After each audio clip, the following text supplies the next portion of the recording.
What is up, guys? It is Quinn here, back with another fantasy football rankings video. So yesterday I went through my top 24 running backs. Today it's time to talk about my top 24 wide receivers. So going through my rankings, talk a little bit about each player, and then on the graphic there's either going to be like a plus number, a minus number, or no number. This is where I have these players relative to consensus. So I'm going to be using a Fantasy Pros consensus ADP. So if it says like +1, that means I'm one spot higher on that player. If it's minus, obviously one spot lower. If it's nothing, means I'm right on par with consensus. While you guys are watching, if you're enjoying the content, do me a huge favor, hit that like button and subscribe to the channel. That really helps me out a ton. But let's just jump right into the rankings. And I'm not going to go super in depth on the first 5 players because as you can see, they are pretty locked into consensus. Number 1, I have Cooper Kupp. Number 2, Justin Jefferson. Number 3, Jamar Chase. 4, Devontae Adams. Number 5, Stephon Diggs. So this is what I've seen typically. Cooper Kupp is ranked almost locked in as number 1 wide receiver for basically everyone. Then you have this tier of Justin Jefferson and Jamar Chase. You could flip those guys. Personally, I prefer Justin Jefferson just because I think he's guaranteed more targets. I think the volume is going to be there, whereas Jamar Chase relies more on some of those big plays. And then you at 4 or 5, you have Devontae Adams and Stephon Diggs. I feel like Diggs, you kind of know what you're getting out of him because you've seen him on the Bills for 2 years. For me, I just think Devontae Adams is the best wide receiver in the NFL, and I think he's going to still find success here with the Raiders. So I have him at number 4. Now where we start, getting some disagreement from consensus. At number 6, I have Deebo Samuel. For me, even though we don't know a ton, like, is he locked in with the 49ers? What's the quarterback situation there? Is he going to be a wide back? I really don't think it matters. If Deebo Samuel plays for the 49ers, he's going to ball out. If you look at the first half of last year, before they switched him to the wide back position, he was still very, very successful. He was actually, almost just as successful as he was when they switched him to running back. Plus, he's going to be, more dependable, less injury risk if he's just playing the wide receiver position. And then if he gets traded, which I feel like at this point is pretty unlikely, I still think he is going to absolutely ball out. So I really like him here at wide receiver 6. And I've seen him fall like mid, late second round. If he's going late second round, I am all over that price for Deebo Samuel. Here at number 7, I have Mike Evans, one spot higher on him than consensus. For me, the more kind of less optimistic I am that Chris Godwin will return at the start of the season, the higher I get on Mike Evans. Because if Mike Evans is locked in as the top dog in this offense, that is a very, very valuable role to have. He basically seems like a lock to finish as a wide receiver 1. His floor is probably like a high-end wide receiver 2. So I really like Mike Evans up here at number 7. I actually have moved CD Lamb up in my rankings. I've kind of been lower on him all offseason, and I actually still am lower on him than consensus. 2 spots lower. For me, you will still not catch me drafting CD Lamb as like an early second round pick. I will definitely not be paying for him at that price, but the more you look at this Cowboys, weapons room, the wide receiver position is really just a question mark. Is Michael Gallup going to be ready week 1? We don't know. Even if they spread the ball around, I do think we can project CeeDee Lamb to take a really solid jump. So I would take him back into the second. I'm still not taking him early second round for a wide receiver who hasn't proven he's anything more than a low-end wide receiver 2, but I am expecting a jump, so he will move up in my rankings. Number 9, I have Tyreek Hill. This is really a situation of just loving the player and not being totally sure what we're going to see on offense. I just trust that Mike McDaniels will get Tyreek Hill the ball, let him make big plays. If he has the ball in his hands, good things are going to happen. Number 10, I have Deontay Johnson. I've actually moved him down a few slots. At some point, if I have Deontay Johnson ranked at like number 7 and he's being drafted, as like a mid to maybe even back end wide receiver 2 on some platforms, it just doesn't make sense for me to have him that highly because you should just not be drafting him there. If you can get him a round or 2 later than where I would personally take him. So I still have him as a wide receiver 1. I feel like there's just this very weird kind of feeling here with Deontay Johnson where you have these really talented wide receivers who are on teams with poor quarterback situations. Guys that come to mind like Terry McLaurin, DJ Moore, and all we say about these guys is if they had the right quarterback, if they could be with one of the top guys, they would be wide receiver 1s. We saw Deontay Johnson in a bad quarterback situation finish as a top 10 fantasy football wide receiver. And it's like people just don't care about that. Like Big Ben was bad. And maybe Deontay Johnson had extra volume because of that, but it held him back in a lot of other areas. It held him back in efficiency. It held him back in touchdown upside. So the problem is he's not really getting a massive upgrade. Like we're going to Trubisky, we're going to Pickett. So maybe the volume's not there, but then, the efficiency and the touchdowns aren't there either. But if we're looking at these wide receivers with not great quarterback situations, why am I drafting players who have never proven they could be a wide receiver one with a bad quarterback over someone like Deontay Johnson, who just showed us last season? So I'm still very, very high on Deontay Johnson, even if I don't have him at like number 7, like I think I did in my last set of rankings. Here at 11, I have Keenan Allen, actually one spot lower than consensus, but I really like Keenan Allen. Probably the safest like back end wide receiver you are going to find. You know exactly what you're going to get out of him. This is a great Chargers offense, so a very solid wide receiver 1. And then at number 12, I have T. Higgins. Even though he's likely the number 2 on his own team, the man just continues to produce. This offense has made solid improvements, and I would not be shocked at all if T. Higgins improved on his impressive 2021. Here at number 13, I went with Michael Pittman. Just keeps rising up my rankings. I really think Pittman can make a solid jump this year. I think the move from Carson Wentz to Matt Ryan is going to be big for this Colts offense. He has no target competition. He will continue to get better as a player. So I am very high on Michael Pittman heading into the season. Number 14, a player I'm pretty low on. It is going to be A.J. Brown. 4 spots lower on him than consensus. For me, this is just a situation fade. I think A.J. Brown is incredibly talented, but I just do not like his fit here with the Eagles. You have a team that needs to support a decent amount of weapons and a quarterback who's not going to give you a ton of passing volume. This is going to be a run-first team. We may see those pass attempts bumped up a little bit from like the end of last year, but actually like mid-season, they switched play callers, and so you saw a clear difference from when Sirianni handed off those duties. He was more pass-heavy. They switch it. Then late in the season, very, very run-heavy attack.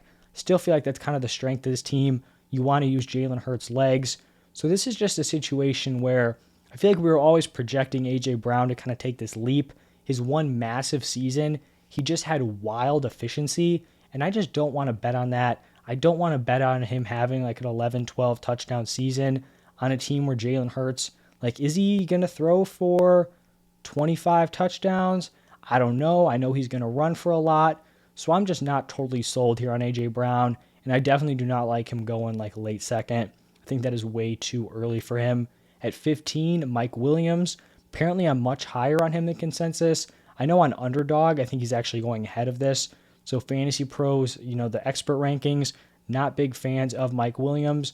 But you look back to last year, he was dominant early on in the season, very inconsistent. Personally, on like a week-to-week basis, I'm not super concerned about a guy's consistency. Just get me the points eventually. Fantasy becomes very random, but you just got to get to the playoffs, and then once you're in, it's a crapshoot. So I like Mike Williams. I think he can take a step forward. Him and Keenan Allen are going to be the focal points of this Chargers passing attack. You throw in Austin Eckler in there. I just think this offense is going to feast, and Mike Williams is going to have a very strong season. Number 16, I have DK Metcalf. Just buying into the talent here.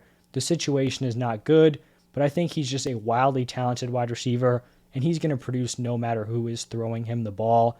Number 17, I have Jalen Waddle. Apparently, I'm slightly lower on him than consensus. Very talented player. Just not exactly sure how he's going to fit into this Dolphins offense. Can this Dolphins offense support like 2 top 15 guys with Tyreek Hill and Jalen Waddle? I'm just not sure, so that's why he's at number 17, but just still a very talented weapon. And then number 18, I have Terry McLaurin. Apparently, I'm much higher on him than consensus. Kind of surprising because I didn't really think that would be the case. Honestly, from like number 18 on, I feel like you could have these guys in a lot of different orders. It's kind of tough when we get to this point, which is why I think wide receiver is so solid. Like in rounds 3, 4, 5, you have all these dudes clumped together, and you're kind of just going to have your pick at which player you like in that range. For me, it sounds kind of crazy, but Carson Wentz is going to be the best quarterback that Terry McLaurin has played with. It's kind of sad that we're saying that because Carson Wentz is definitely not a stud, but I think he can take a step, and he really doesn't need to have this like wide receiver 1 finish. I know some people are kind of ranking him as like a borderline wide receiver 1. I just don't think we can do that when we haven't seen that ceiling yet. But I think a mid-tier wide receiver 2 ranking is fair here for Terry. Number 19, I have Chris Godwin. I think the last set of rankings I did, I had him at like number 10, number 11. I think I was a little too optimistic about his ACL return, not only just when he returns, because I do think it's possible he's ready week 1, but also like, is he going to be the same guy in year 1 right away? We are just not sure. If he misses a few weeks, obviously that's not ideal for fantasy. I think in general, like if Chris Godwin was fully healthy, I think I would have him ranked higher than consensus. So with this injury, I'm still higher than consensus with him here. So I think he's like a mid to back end wide receiver 2 because when he is healthy, when he's 100%, I think he is a top 10 fantasy guy. You know, if he was fully healthy, he'd probably be like number 7, number 8, number 9 in that range. That is how confident I am in Chris Godwin. So there's definitely a risk there with that injury, but it's kind of one that I'm willing to take. Another player that I didn't really think I'd be so high on, but apparently I am, it is Allen Robinson, who I'm 8 spots higher on than consensus. This is the range we're kind of getting into where you see some decent risk at the wide receiver position. You can definitely see the upside, but there is a lot of risk here. And the risk with Allen Robinson was that he did nothing last year. He did absolutely nothing. And it's not like no one did anything. Like Darnell Mooney was putting up decent production. Allen Robinson just straight up was not. But he goes to the Rams. He's going to be slotted in to be the wide receiver 2. He doesn't have to be the guy that everyone's focusing on. That will obviously be Cooper Kupp. So I think Allen Robinson still has some juice left in the tank. And I think he can definitely turn in a solid, top 20 wide receiver season. 21, this is where I have Marquise Brown, actually higher than consensus according to Fantasy Pros. Kind of thought I'd be lower than consensus. I know I am in terms of underdog rankings. I think Marquise Brown is a solid back-end wide receiver 2. He's probably going to ball out in the first 6 weeks without DeAndre Hopkins. But once D-Hop comes back, I feel like this is going to turn into a very, very crowded wide receiver room. You have A.J. Green in there. You have Rondell Moore. And then you like solid weapons elsewhere. James Conner at running back. Zach Ertz and Trey McBride at tight end. So you do have a lot of mouths to feed. But I think, him and Kyler Murray obviously have chemistry from college. I think he's going to be really solid this year. Number 22, and actually through 24, all players I'm lower on than consensus. So 22, I have DJ Moore. For me, I just do not understand DJ Moore being picked as like a mid-tier wide receiver 2. His ceiling in the NFL has been a mid-tier wide receiver 2. Is there anything that we've seen this offseason that makes us believe that all of a sudden DJ Moore is going to jump up, have like wide receiver 1 potential? The quarterback situation is still terrible. There just hasn't been anything going on that makes me believe that DJ Moore will make that jump. I think he is a wildly talented player. I think he's a great wide receiver. If he went to a better situation, I think he could be a top 5 guy. Like, I really believe that, but he's just not in that situation. So he's going to be a back end wide receiver 2 for me. Kind of like a high yearly floor, low yearly ceiling type of player in my eyes. And then at 23, I have Courtland Sutton. I know people are super high on these Broncos wide receivers. For me, I think I'm lower on both of them than consensus, but I do have Courtland Sutton ahead of Jerry Jeudy, just because Sutton kind of struggled at times last year, especially with Jeudy on the field, but that also was his first year back from his ACL tear. If you look back to his best season, I mean, the man was kind of a stud, looked like he was on track to be like a top 12 fantasy wide receiver for the foreseeable future. That is just production that Jerry Jeudy has not had. So if I had to bet on one of these guys being the number 1, it would be Sutton, but I'm not as locked in as a lot of other people are with these Broncos weapons. And then to wrap up these rankings here at 24, I have Amari Cooper. For me, this all comes down to the Deshaun Watson situation. If Deshaun Watson gets no suspension, which at this point I feel like is nearly 0%, then you could be talking about Amari Cooper at like 14, 15, like he would be that high.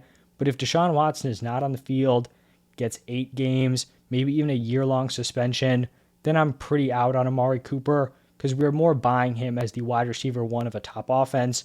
If it's Jacoby Brissett at quarterback, I'm not buying into Amari Cooper.